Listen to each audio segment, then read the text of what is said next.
السلام علیکم، پروگرام بات تو ہوگی میں خوش آمدید. میں ہوں آپ کا ہوسٹ وسیم علی حیدر. آج ہم بات کریں گے پاکستان مسلم لیگ نون کے رہنما خواجہ سعد رفیق سابقہ وزیر ریلوے اور ان کے بھائی سلمان رفیق کے خلاف نیب کی تفتیشی رپورٹ منظر عام پر آ گئی ہے.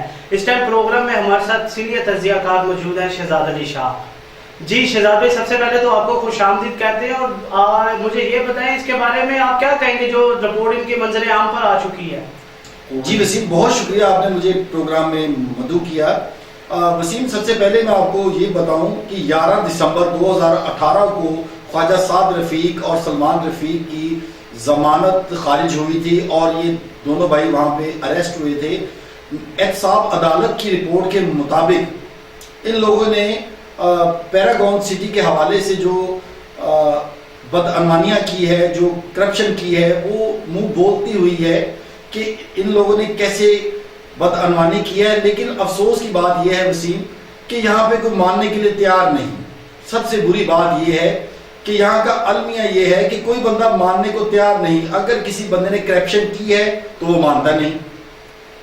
سمجھ نا بھائی، ماننا بھی بڑی بات ہوتی ہے. لیکن یہ اس وقت جو ہمارے ادارے متحرک ہوئے ہیں، نیب نے بہت اچھے کام کیے ہیں، سپریم کورٹ نے بہت اچھے کام کیے ہیں، اس کی وجہ سے لاکھ یہ لوگ جھوٹ بولے، لاکھ یہ لوگ بہانے بنائیں کہ جی میں نہیں مانتا، میں نہیں مانتا. بھائی آپ نہ مانیں لیکن جو کرپشن ہوئی ہے یہ کاغذی پروف جو منہ سے بول رہے ہیں کہ کرپشن ہوئی ہے. لیکن شہزاد بھائی انہوں نے تو کام بھی تو کافی اچھے کیے نا. وہ بالکل آپ کی بات ٹھیک ہے، کام اچھے کیے. لیکن دیکھیں، احتساب بیورو رپورٹ کے مطابق سلمان رفیق ندیم ضیاء کے صاحبزادے پیراگون سٹی کے ڈائریکٹر ہیں. خواجہ سلمان اور ندیم ضیاء کے بیٹوں کے نام پہ 2 ارب 96 کروڑ روپے جاری ہوئے. مجھے یہ بتائیں کہ بھائی یہ پیسے کہاں سے آئے؟ خواجہ سعد رفیق کے اکاؤنٹس میں 8 سال کے دوران 46 کروڑ 60 لاکھ روپے منتقل ہوئے. اور میرے بھائی، آپ نے عوام کا کیا سنوارنا ہے؟ آپ اپنے خزانے بھر رہے ہیں، اپنی جیبیں بھر رہے ہیں، لیکن مان بھی نہیں رہے. دیکھیں نا کتنی تکلیف کی بات ہے. میں تو کہتا ہوں کہ اللہ کا شکر ہے کہ پاکستان تحریک انصاف آئی تو انہوں نے احتساب شروع کیا، جس سے سپریم کورٹ نے ایکشن لیے، احتساب عدالت نے ایکشن لیے. لیکن پھر بھی یہ لوگ مانتے نہیں. یہ لوگ وہاں کے جوں کے تو ہیں. میں آپ کو یہاں پہ یہ بتاؤں، اس رپورٹ میں کہا گیا ہے کہ 500 سے زیادہ ٹرانزیکشنیں ہوئی ہیں. میرے بھائی 500 سے زیادہ ٹرانزیکشنیں کی گئی 2010 سے لے کر 2018 تک. خواجہ سعد رفیق اور سلمان رفیق اپنے بینک اکاؤنٹ میں سے پیسے ٹرانسفر کرتے رہے ہیں، لیکن ماننے کو یہ تیار نہیں. اور میں آپ کو بتاؤں 7 کروڑ 50 لاکھ منتقل ہوئے. احتساب بیورو رپورٹ کے مطابق سعد رفیق کے 5 بینک اکاؤنٹس ہیں. 5 بینک اکاؤنٹ میں سے یہ ایگزیکٹو بلڈرز بھی ہیں. 23 کروڑ 28 لاکھ روپے رقم بھی منتقل کی گئی، لیکن ماننے کو تیار نہیں. پھر میں بتاؤں، خواجہ برادران نے پیراگون سٹی میں ہاؤسنگ سکینڈل میں گرفتار ہونے کے بعد اس بات کا انہوں نے جواب دیا کہ ہمیں پتہ ہی نہیں. انہوں نے اس بات کا جواب دیا کہ ہمیں تو پتہ ہی نہیں، ہم نے تو کوئی اس طرح کی بدعنوانی کی ہی نہیں.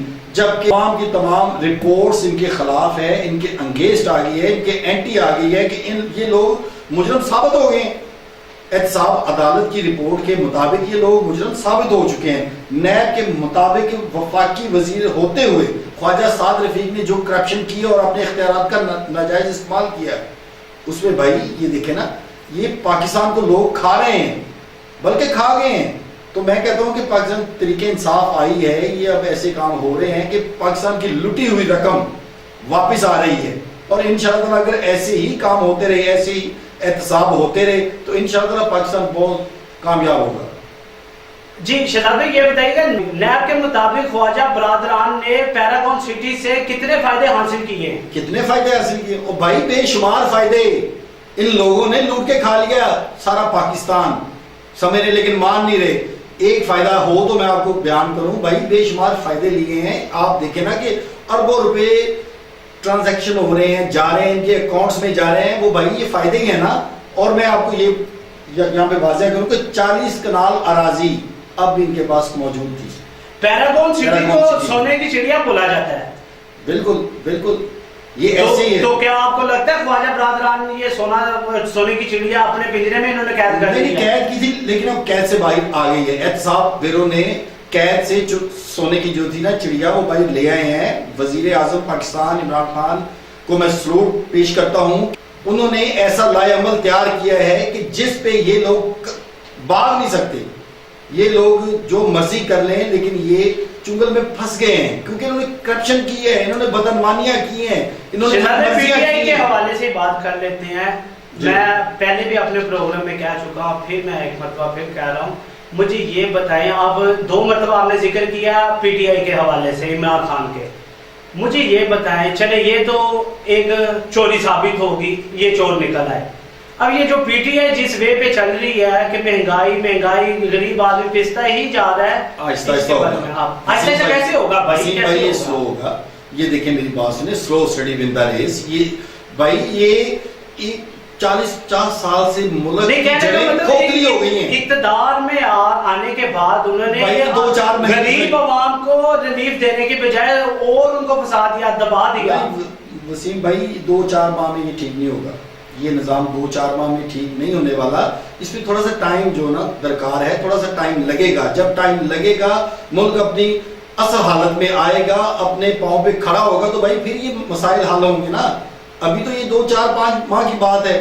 لوگ شور کر رہے ہیں جی پی ٹی آئی نے یہ کر دیا, پی ٹی آئی نے وہ کر دیا. یہ دیکھیں میری بات سنیں کہ جو لوگ عرصہ دراز سے ملک کو کھا رہے ہیں بلکہ کھا گئے ہیں, ان کی جیبوں سے مال واپس آ رہا ہے. ٹھیک ہے, اور میں یہ بڑا واضح آپ کو بتاؤں کہ یہ عمران خان صاحب ہیں جو ایسے معاملات کو دیکھ رہے ہیں, اور یہ سارے جو پیسے انہوں نے ڈکار مار گئے تھے, کھا گئے تھے, وہ باہر آ رہے ہیں اور انشاءاللہ تعالیٰ آئیں گی.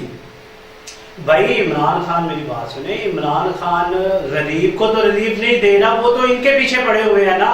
بھائی دیکھیں نا, پہلے احتساب ہوگا نا وسیم بھائی, پہلے احتساب ہوگا.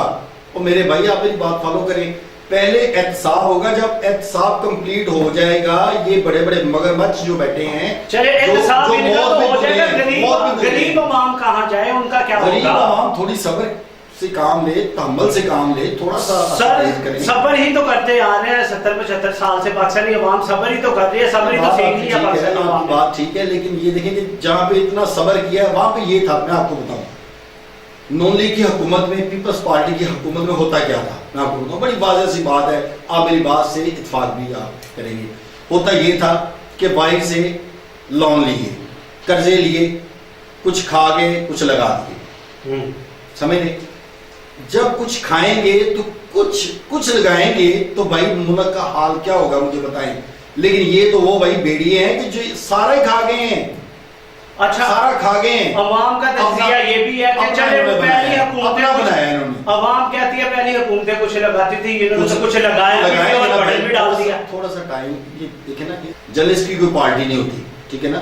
لیکن میں ملک کی صورتحال کو دیکھ کے اس کو مد نظر رکھ کے آپ سے بات کر رہا ہوں کہ بھائی احتساب جب شروع ہوتا ہے نا تو A to Z شروع ہوتا ہے. دیکھیں اب احتساب شروع ہو گیا ہے, تو آپ دیکھیں نا کہ آہستہ آہستہ ریکوری ہوگی. جب ریکوری ہوگی ملک کے بڑی خوشیاں آئیں گی, خزانہ بھر جائے گا, عوام کو ریلیف ملے گا. اب عوام یہ کہہ رہی ہے کہ 2-4 ماہ میں ہی کوئی ایسا چراغ نازل ہو جائے. چلے اللہ کرے کہ یہ پاکستان کی جو پی ٹی آئی آئی ہے یہ اپنا اچھا کام کر کے دکھائے پاکستانی عوام کو. اور اس کے ساتھ ہی ایک بریک لیں گے, بریک کے بعد پھر واپس آتے ہیں.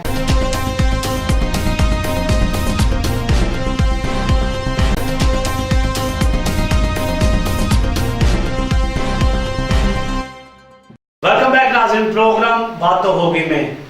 اچھا شہزاد بھائی, بات ہو رہی تھی خواجہ برادران کے حوالے سے. مجھے یہ بتائیے گا خواجہ برادران کے شراکت دار کیسر امین بٹ ہے جو, یہ پیراگون سٹی کے حوالے سے کیا کہتے ہیں؟ بالکل وسیم, بڑا اچھا سوال آپ نے کیا ہے. یہ کیسر امین بٹ ان کے شراکت دار تھے اور پیراگون سٹی میں یہ ساتھ تھے.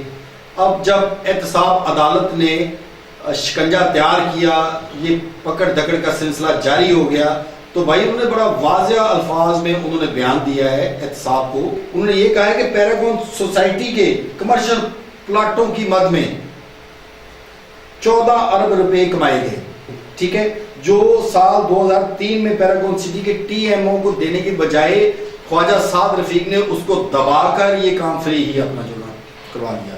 اب مجھے یہ بتائیں کہ بھائی یہ اپنے اختیارات کا ناجائز استعمال انہوں نے کیا, انہوں نے بدماشی کی, انہوں نے گنڈا گردی کی ہے, انہوں نے ملک کو لوٹا ہے دونوں ہاتھوں سے.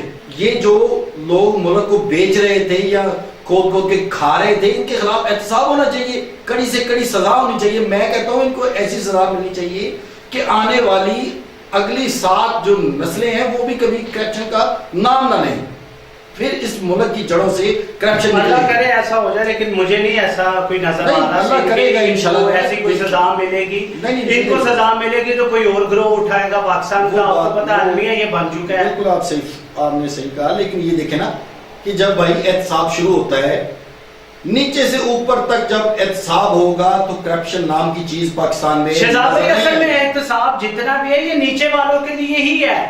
بہت شکریہ جی. ناظرین, جیسا کہ بات ہو رہی تھی خواجہ برادران کے خلاف آئی ہوئی نیب کی رپورٹ کے حوالے سے, ہمارے ساتھ موجود تھے سینئر تجزیہ کار شہزاد علی شاہ. انہوں نے بھی اپنے تجزیے سے ہمیں آگاہ کیا.